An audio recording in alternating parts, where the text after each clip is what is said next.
नमस्कार दोस्तों, कैसे हैं आप सब। उम्मीद करती हूँ कि आप सब अच्छे हैं, स्वस्थ हैं और अपने अपने घरों में सुरक्षित हैं। दोस्तों, ये सुबह सुबह का टाइम था और मैं नहा धोकर घर का सारा काम कर आ चुकी हूँ रसोई में। और यहाँ मैं बना रही थी सब्जी बन चुकी, दाल बन चुकी और मैं गूँथ रही थी आटा पूड़ी के लिए। अब आप कहेंगे पूड़ी क्यों बन रही है, तो पूड़ी बन रही है क्योंकि आज मेरे घर में है सुहागले। तो आज आपके सामने है सुहागलों वाला ब्लॉग। और ये बैठे हैं मेरी बुआ सास के लड़के और यहाँ बैठा हुआ ज़्यादातर वाइट टी शर्ट में है, ये मेरी बुआ सास के लड़के हैं। और कल मेरी सिस्टर पूछ रही थी कि आपका ब्लॉग क्यों नहीं आया, सुनीता सिस्टर मेरे से पूछ रही थी। तो सिस्टर ब्लॉग इसलिए नहीं आ पाया था क्योंकि परसों रात शाम से मेरे यहाँ काफ़ी मेहमान आना जाना लगा था, तो कोई वीडियो नहीं बन पाया और ब्लॉग भी नहीं आ पाया था। और इतनी ज़्यादा हवड़ दबड़ हो गई कि वीडियो बनाने और एडिट करने का टाइम ही नहीं रहा। और ये देखिए, यहाँ पर मैं आ गई थी, रसोई का पूरा काम कंप्लीट कर लिया, खाना बन चुका। हमें आ गई थी इस कमरे में, यहाँ झाड़ू पोछा करना है क्योंकि पूजा यहीं होना है। और वैसे भी जहाँ पूजा होती है वहाँ तो ये सारे काम लिपाई पुताई करना पड़ती है कच्चे कमरे में, या फिर पोछा लगाना पड़ता है। तो मैं आ गई थी यहाँ पोछा लगाने के लिए। और मेहमान में मेरे यहाँ आ गए थे मेरे मामा ससुर के लड़के और उनकी बहू परसों।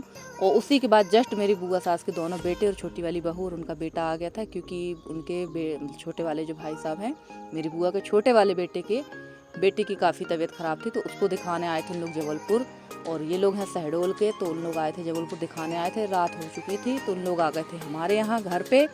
और इसीलिए इसी वजह से मेरा वीडियो भी नहीं आ पाया और वो काम भी नहीं हो पा रहा था। और उन लोग मेरी मतलब देवरानी भी आई थी, पर मैंने उसका वीडियो नहीं बना पाया क्योंकि वो काफ़ी परेशान थी, उसका बेटा काफ़ी बीमार था, इसलिए मैंने उसका वीडियो नहीं बनाया है। और उन लोग जल्दी जाने का था क्योंकि उनको फिर से जबलपुर जाके डॉक्टर से ट्रीटमेंट कराना था बेटे का। तो वो सुहागलों में नहीं बैठ पाई। वैसे मैंने पूरी कोशिश की थी कि जल्दी से जल्दी सुहागल हो जाए तो उसको मिल जाए, पर औरतों ने काफ़ी टाइम लगा दिया। और कल हमारे यहाँ वोटिंग भी थी, इस वजह से काफ़ी टाइम हो चुका था, जिस वजह से फिर वो सुहागलों में नहीं बैठ पाई थी, वो चली गई थी जबलपुर। और ये देखिए, यहाँ पर लग चुका है पोछा। और पोछा लगाने के बाद यहाँ पर बाकी की तैयारी होंगी। और कल मुझे 2 सिस्टर हैं जो मेरे ही ज़िले की हैं, उन्होंने कमेंट किया था कि दीदी आप कहाँ से हैं। तो सिस्टर, मैं आपके पास वाली तहसील से हूँ, जहाँ से आप लोग हो वहीं से हूँ। और ये अपना सोशल मीडिया है, तो सिस्टर इसमें अपन डायरेक्ट नाम नहीं बता सकते हैं कि हम कहाँ से हैं प्रॉपर। पर आपको थोड़ा सा मैंने एक सिस्टर को तो हिंट कर दिया था, तो वो समझ गई हैं। और क्या है ना, वीडियो हर टाइप के लोग देखते हैं, तो अपन हर किसी को अपना नाम पता, एड्रेस, सारा नाम तो पता है, एड्रेस नहीं दे सकते क्लियर कि अपन कहाँ से हैं। पर आप लोगों से मिलकर मुझे बहुत अच्छा लगा।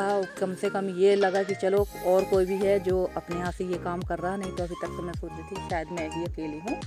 और सिस्टर, आप लोग बोल रहे थे कि दीदी आप हमारे उसमें रहिए, मतलब हम लोग को भी लेकर चलिए। तो बिल्कुल सिस्टर, आपको लेकर क्यों नहीं चलेंगे, हमारी बाकी सिस्टर भी हम लोग के साथ हैं। हम लोग सब एक दूसरे के सपोर्ट और सहयोग से ही सपोर्ट और स्नेह से ही आगे बढ़ते हैं। तो सबका एक दूसरे का सहयोग और स्नेह तो देना ही पड़ता है। तो आप लोगों का भी बहुत बहुत स्वागत है मेरे छोटे से YouTube चैनल में। और ये देखिए, यहाँ हो चुकी सारी तैयारी, चौक बन गया था, इसके ऊपर रख दिया पटा, कपड़ा बिछाकर इसमें रख दी छुई की 7 ढेली। उसके बीच में रखते हैं हम लोग बंधन, छुई की 7 ढेली में। और पान के पत्ते पे बना लेते हैं हम लोग एक छोटी सी मूर्ति जैसे, जिसको हम लोग आसान माता मानते हैं। पान रखे हैं, चूड़ी है, बिंदी है। वैसे तो श्रृंगार का बहुत सारा सामान लगता, पर मैंने बताया ना कि मैंने बहुत जल्दीबाजी में ये किया है, तो नेक्स्ट टाइम मैं जब भी करूँगी तो बहुत अच्छे से करूँगी। और यहाँ शुरू हो गई थी हमारी पूजा। और हमारे यहाँ गांव देहातों में ऐसे ही सुहागलें होती हैं, और जब तक हम लोग के यहाँ पूजा होती तब तक हम लोग बीच में नहीं बोलते हैं। कलश जलने के बाद तो बिल्कुल नहीं बोलते हैं। खासकर जो सुहागलें करता है, वो जो कराता है वो बिल्कुल नहीं बोलता है। और हमारे यहाँ जो सुहागलें होती हैं उसका थोड़ा सा नियम अलग है, आपके यहाँ का नियम अलग है, सबके यहाँ से थोड़े थोड़े से रीति रिवाज अलग होते हैं। और यहाँ पर देखिए, ये चढ़ा दी है मैंने प्रसाद में चढ़ाया जाता है मीठा, 1.25 पाव मीठा होता है और उसमें थोड़ा सा गुड़ और 1 मुट्ठी के करीब चने होते हैं।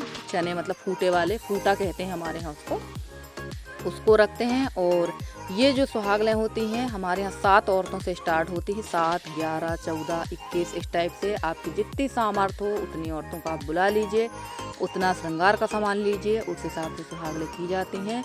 और हमारे यहाँ जो संकटा की सुहागलें होती हैं उसमें सुहागलें शुरू होती हैं 5 औरतों से, तो वो सबसे कठिन सुहागलें होती हैं। और उस सुहागलें की जो मन्नत है, जब बहुत घोर संकट होता है तभी की जाती है, ऐसे नहीं की जाती है। और ये देखिए यहाँ पर सबकी ओली डल चुकी हो। जब सबकी ओली डल जाती तब लास्ट में जो सुहागनों में बैठा होता उसकी ओली डलती है और सबको फिर ये बंधन, ये ऑरेंज वाला जो सिंदूर होता है ना, ये लगाया जाता है। इसे हमारे यहाँ बंधन कहते हैं। और इसके बाद में यहाँ शुरू हो जाएगी हमारे यहाँ कथा। तो कथा तो मैं ही कहती हूँ, वैसे तो मेरे पास सुहागनों की किताब भी है, देख सकते हैं आप, पट्टे में रखी थी। पर सुहागनों की किताब में काफ़ी लंबा मतलब विस्तार से लिखा रहता है। सब लोग बोले कि तुम ही बोल दो। और सुहागनें कहीं भी हो गांव में, कथा मुझे ही कहना पड़ती है। अगर किताब नहीं है तो टाइम है तो किताब से पढ़ते हैं, नहीं फिर मुझे ही कहानी कहना पड़ती। तो मैं शुरू हो गई थी यहाँ फटाफट कहानी कहने के लिए। तो उसका वो मैंने नई वॉइस नहीं डाली है इसकी, क्योंकि काफ़ी लंबी कहानी थी, आप लोग कहाँ तक सुनेंगे। और सबके यहाँ की अपनी अपनी अलग अलग कहानी है, रीति रिवाज हैं। तो हमारे यहाँ तो ऐसी ही सुहागनें होती हैं। और पहले हमारे यहाँ जो सुहागनें होती थी उसमें खाना पीना नहीं होता था। अब तो सब खाना पीना भी होने लगा। और वैसे हम लोग सब घर ही घर के देवराएं जेठानी थे। और यहाँ पर अब सुहागनें कंप्लीट हो चुकी हैं और हम लोग लेने लगे थे सुहाग। तो इसकी क्लिप सामने से नहीं बन पाई थी फ्रेंड्स। ये देखिए इस तरह से लेते हैं सुहाग, जो श्रृंगार का सामान चढ़ा रहता है वो सब लेते हैं। और उसके बाद यहाँ पर देखिए कैसे हम लोग अपने जो माता रानी है उनका विसर्जन करते हैं और किस तरह से हम लोग गाना गा के इनका विसर्जन करते हैं। और ये देखिए सारी औरतें यहाँ पर बैठी हुई थी। कुछ बात हो रही थी जिसकी ऊपर से काफ़ी हंसी आ रही थी मुझे भी। तो ये देखिए, और आप लोगों के यहाँ कैसे सुहागनें होती हैं ज़रूर बताइएगा। कुछ क्षेत्रों में होती हैं, कुछ क्षेत्रों में नहीं होती हैं। वैसे काफ़ी क्षेत्रों में सुहागनें होती हैं। और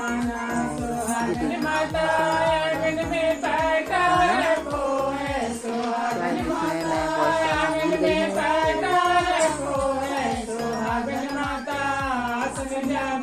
चली जाना सुहागन माता, आसन जमाए चली जाना सुहागन माता, मेरे आंगन में होके जाना सुहागन माता, मेरे आंगन में होके जाना सुहागन माता, पटा में इस तरह से होती है हमारे यहाँ सुहागनों का विसर्जन होता है। तो सुनिए आप लोग ये गीत और उसके बाद में फिर हमारे यहाँ होगा खाना पीना। तो चलिए देखिए कैसे होता है हमारे यहाँ खाना पीना। चली जाना सुहागन माता, मेरे आंगन में होके जाना सुहागन माता, मेरे आंगन में होके जाना। और वहाँ पर सुहागनों का कार्यक्रम पूरा हो गया था और यहाँ आ गए थे हम लोग सब कोई खाना खाने के लिए। तो सभी लेडीज़ बैठ गए थे खाना खाने के लिए। टाइम काफ़ी हो गया था, 1 बज गया था लगभग हम लोग को ये सब करते। और इसके बाद जाना था हम लोग को बोटिंग में। तो चलिए दोस्तों, मिलती हूँ आपसे अगली वीडियो में। तब तक के लिए bye bye and take care.